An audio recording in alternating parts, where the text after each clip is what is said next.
everyone, my name is Jude, and I am back with another video, and this is going to be a little different video. And if you have been a subscriber for a time, you know that I love to read books and then review them on my channel. And today I want to introduce you to Joy from Well with Joy. Hi, Joy. How are you today? Hi, I'm great. Thank you for inviting me back to talk about this book. Thank you for suggesting it. I want everybody, I'm going to link below your links to your YouTube channel, as well as your blog page and your Instagram and Facebook, so people can be more familiar with your platform. And I'm also going to link the video that we did together on your conversion, your Catholic conversion story. So please check that out. And so this is great. And I just want to open up saying that we as Catholics are familiar with fasting, and particularly we think of it during Lent. Lent, we fast. Why do we fast? We fast because we are allowing, we're taking that food that we know is usually front and center of our lives, and we are putting it to the side. We're making a sacrifice, and we are filling ourselves up with Christ during that time. And it was about, I would say about 4 or 5 years ago that, as I always fast during Lent, I decided to take it a step further and fast then every Friday throughout the whole year. And so that is my personal journey with fasting. And through, by association with Joy and being a follower of hers through her channel and her different platforms, she suggested this book because Joy is an intermittent faster. So this book by Jen Stevens is wonderful. It will get you acquainted with fasting as a lifestyle. This is not a diet. This is a lifestyle. This is a health move that you can make in your life, and it reaps so many benefits, unbelievable benefits. So Joy, let's start out. Can you please share with our audience how you discovered this book, Fast, Feast, and Repeat? Sure. So about 5 years ago, I just started on my weight loss journey, and I had prayed and prayed for God to send something to me, and that I knew that there must be something, some way that as humans that we could live, eat, and still maintain our weight, lose weight, and maintain our health. And what I came across was through my sisters had introduced me to the ketogenic diet. And I started following that, and I started losing weight slowly. But then through that and through, because when I start something, I like to research and learn and learn and learn. So I came across intermittent fasting because it seemed that wherever keto was mentioned, intermittent fasting was mentioned because it just naturally came. And so I started to study. And the first book that I came across was another book by Jen Stevens called Delay, Don't Deny. And I read that, and it made sense to me. It was an easy read. It was like more of a story, her story. And so I started to implement intermittent fasting, and the weight just came off. I mean, the keto worked, but with the intermittent fasting with it, just came off. And I lost the weight that I had wanted to lose. But then 2020 came, and my fasting sort of waned a little. I had everybody home, so I was cooking all the time, and it was just, it messed a lot of stuff up, including my intermittent fasting. And I started to fall away from it. And the beginning of this past year, I was still involved with intermittent fasting Facebook groups, and this book was mentioned. And so at the beginning of 2022, I ordered the book, and I read it, and I fell back in love with intermittent fasting because I remembered all the things it had done for me besides weight loss. And I started to implement it again. fell in love with it, like I said, all over again, and I will never look back. Intermittent fasting is my lifestyle, will be forever. And so that's how I came across this book. Yes, wonderful. And it is written, I just want everybody to know, in an easy to understand way. This is written by the author. Jen Stevens was a teacher. Mm-hmm. So she writes very, very clearly, understandably, and you can really understand even the scientific aspect of it, which is important. You need to know why we would fast and what it's doing when we fast, when we refrain from food. So, Joy, can you describe for us what a typical fast day looks like for you? Sure. Now, in the book, Jen Stevens gives many examples of different fasting schedules, and she recommends you start a certain way and go a certain amount of time. Now, for me, I've been fasting for a long time, so my fasting has evolved, and I've tweaked it, as Jen has talked about and talks about in her book, that tweaking it till it's comfortable for you and works for you. So right now, I'm mostly doing an alternate day fasting. And the alternate day fasting, back when I first started, alternate day fasting was you eat one day, you don't eat the next day, you eat one day and you don't eat the next day. But in this fast, feast, repeat, Jen Stevens introduces the alternate day as you eat one day, 6 to 10 hours, you should eat. The next day, you don't eat. But you can eat 500 calories in the middle of the day, all quickly, and then continue on fasting. And so I started to try that, because before with the alternate day fasting, when I did the full fast, it was stressful on me. Just that mental thing of going all day with no food. Once in a while was okay, but to do an alternate day, it caused stress for me. So I started with this 500 calories, and totally a game changer. And in the book, she talks about how scientifically, or through the studies, that the 500 calorie down days are just as beneficial, if not more, for weight loss and body recomposition. And I found that to work for me. Not everybody has to do it that way. Some people just do a short eating window. Some people do one meal a day, which consists of like an appetizer, a meal, and a dessert, and that's all they eat. But for me, the 500 calories, then followed by an up day. And so my weeks look like Monday is a down day, which is 500 calories. Tuesday is an up day. Wednesday is a down day, 500 calories. Thursday is an up day. Friday, I do another down day. Saturday is an up day. And Sunday is usually just a 3 to 4 hour eating window, depending on when we have dinner, or, depending on that. So that's how my fasting schedule looks like right now.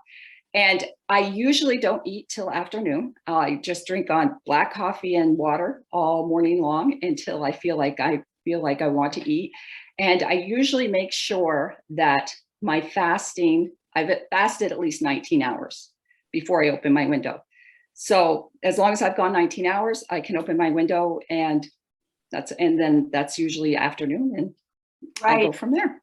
And if you're not familiar with that term, opening a window, it's very simple. I love it. I love that analogy, that when you are during your fasting hours, of course, you are just actually allowed beverages with no flavors, because and you probably could explain it more what it's doing when you add a flavor. Even, people think, well, I'm just going to add a little sweetener.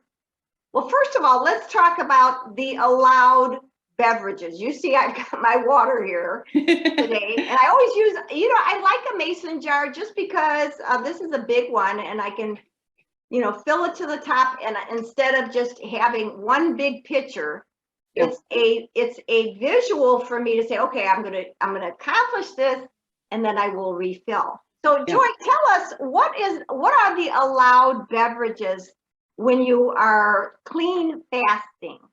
Okay. Well, Jen Stevens, she was one of the ones that coined that phrase, clean fasting, because other fasting doctors or other fasting programs, you may hear that they will allow sweeteners or things during the fasting time period. And Jude Stevens and many people agree that if you add anything besides the fasting, clean fasting approved beverages, you're going to struggle. You're going to be hungry. So what you can have is you can have black coffee, you can have plain tea, green tea or black tea, and you can have water. And these can be hot or cold. You can have sparkling water with no flavor, just the sparkling water. And that's what's allowed. That's it. And a lot of time, some people may try to have gum during their fasting or try to put, like you said, a sweetener, stevia, because they don't have sugar and they don't have calories. So people think that they can't hurt. But it does, because even with just the taste of sweetness, even if there's no calories or no sugar in there, the taste starts that metabolism, starts your body to release insulin and will cause hunger, and you will struggle through the fasting hours. So as long as you're keeping with the black coffee, black tea and water, it makes it that much easier. Because that was a game changer for you, wasn't it, Joy? Yes, it was. Absolutely. You went to that clean fast because, like, as you mentioned in your blog too, saying about, just thinking a little bit of that sugar-free gum is not going to hurt. It's going to just give you that taste. Just the fact that you are chewing. People don't realize when you are chewing and you're chewing gum, you're not swallowing, you're just chewing. Right. But that has an effect on the body. Yeah.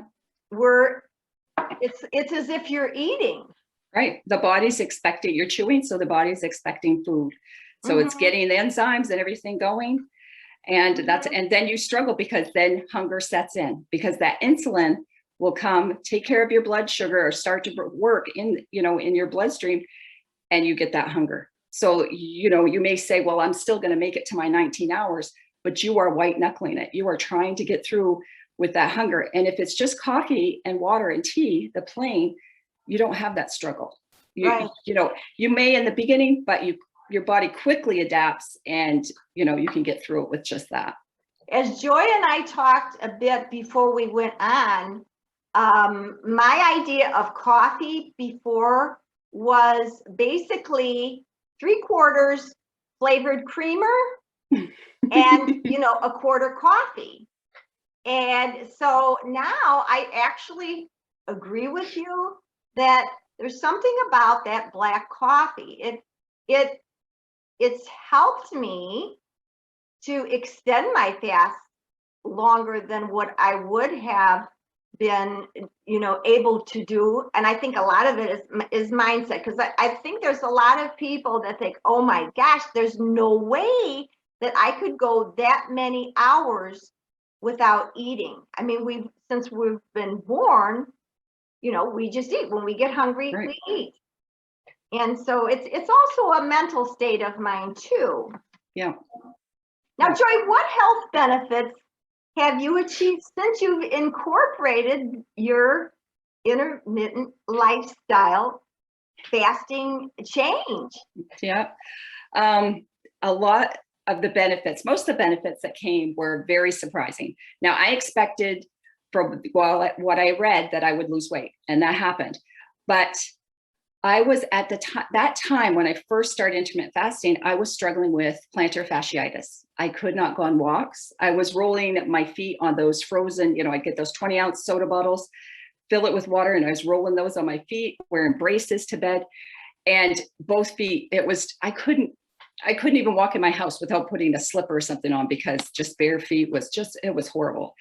And that was one of the things, as I was calling out to God for prayer for losing weight, was my feet, because I love to walk and I didn't want a life without being able to walk. My mother struggles with plantar fasciitis, and she gets the shots in her feet.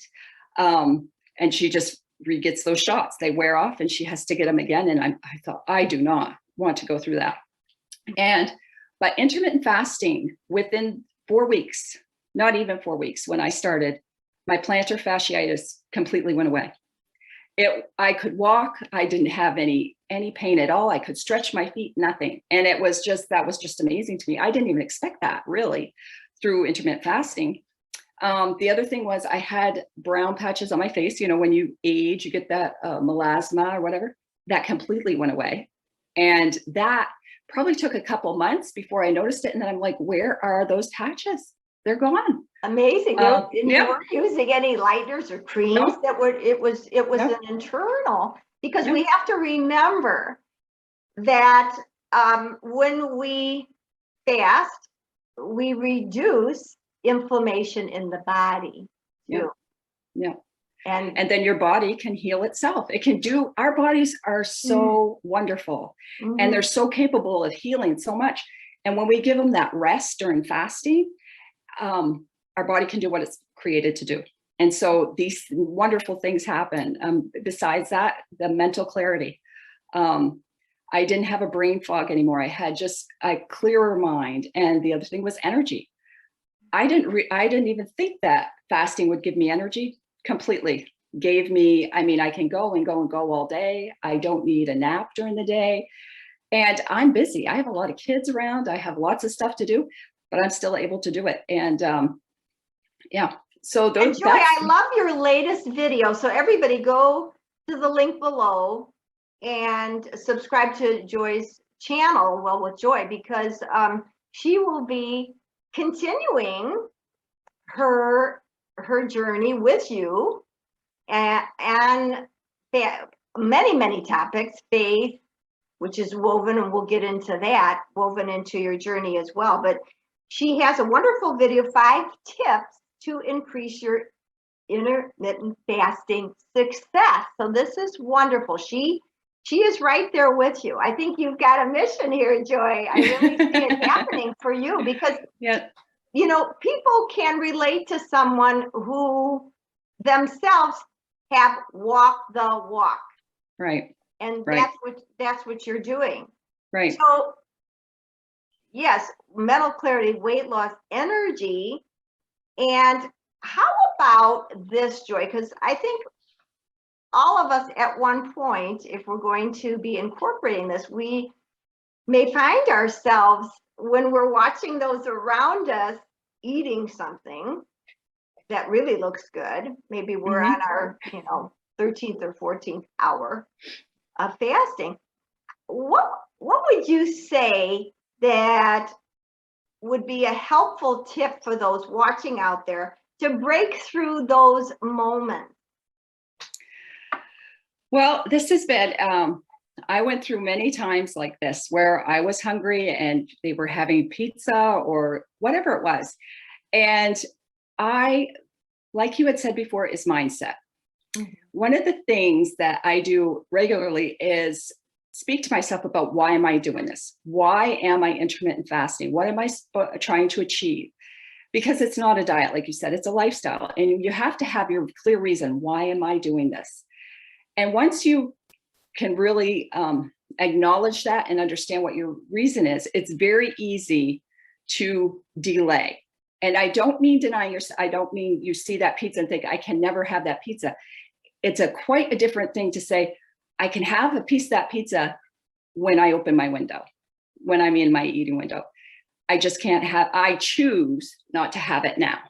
And that takes a whole different look, because you are choosing, because you know why you're doing this, that I'm not eating that right now. I may have some later during my eating window. And lots of times I found that when it comes down time for my eating window, I didn't want that anyway. I don't want that. I want something else. And the other thing is if you're in a situation and you do eat, say there's something there that you absolutely just, you're going to eat it and you're not even thinking about it. It doesn't mean you failed. It means you chose to eat that. Okay. And now get back when you're ready to close your window, get back fasting, get back on fasting, and make sure that you do that. It's not the quantity, it's the consistency. Just make sure that you keep going back to your reason why and pick up where you left off. And there, like I said, many situations, birthday parties, things like this, that I've had to go to, and that I've had to learn different tricks. One of the tricks is because, you will have people say, aren't you eating? Why aren't you eating? And, and especially in the beginning, when you're first starting out, that can be really intimidating. And one of the best tips I have is always have a drink. Like if you have coffee in your hand and you're sipping on coffee or water, people are less apt to say, well, aren't you eating? Because your hand's full, you're busy, whatever. But yes, I think it's just the way that it's ingrained in us. Mm-hmm. Obviously, we're at an event or something, and the host too would like to know, okay, are you yep. enjoying the things that I have for my guests here? But I think that's why this program is so doable, because that window does open up. Now, mm-hmm. of course, we are supposed to, during that open window, make healthy choices. But it's not saying that if you are invited to a wedding, you can't have a piece of the cake. Right. It's not saying, and I think that's one of the things I think that makes it appealing, because you know that, your body is healing itself, and you can, in moderation, maybe eat those things. But I think you hit it on the head, Joy, because I've experienced that too. The things that I used to eat and look forward to, your body knows when you eat that again, it's not as appealing as right. it was at one time. Mm-hmm. You're healing your body, and I think you have to listen to those cues that your body sends you. Right. Right. So, Joy, we know as Catholics that fasting does play an important part of our faith journey. Can you tell us how intermittent fasting and the lifestyle that it brings has deepened your faith? Well, there's a couple ways it's deepened my faith. And, in Matthew 4:4, we're reminded that man does not live by bread alone. And before intermittent fasting, and of course, I'm a convert, so I didn't do much fasting at all because we didn't do Lent and all that stuff. Before that, I would constantly be thinking about what I was going to eat, when was the next meal, what was I going to have here, when I jumped in the car to go in town, what restaurant could I drive through and get a drink or what? And the intermittent fasting has brought me to realize that man does not live by bread alone. It isn't all about what you're eating. There's a lot more to life. And so through Lent and fasting and even Advent, the fasting part of that has just brought me to a deeper faith, a deeper relationship with Jesus, because I realized that emptiness isn't being filled by food and can't be filled by food. It needs to be filled by him. And so it has really brought me to a deeper understanding there. And Lent, what's funny about Lent is when I first became Catholic and started going through Lent and deciding if I was going to fast or what I was going to give up or, give up for God. The first couple of years, I would give up cream in my coffee. I'd give it up. So I would just be drinking black coffee. And so these last couple of years since intermittent fasting, well, drinking my coffee black is not hard for me. It's quite enjoyable. So I can't use it, So it's like, okay, what do I do? And the last 2 Lents, what I was led to do was actually give up coffee for Lent. And that was hard. Yes. It was hard. Mm-hmm. But it was something through intermittent fasting, I've learned that I can do it. Because it's not the coffee, it's not, it's God.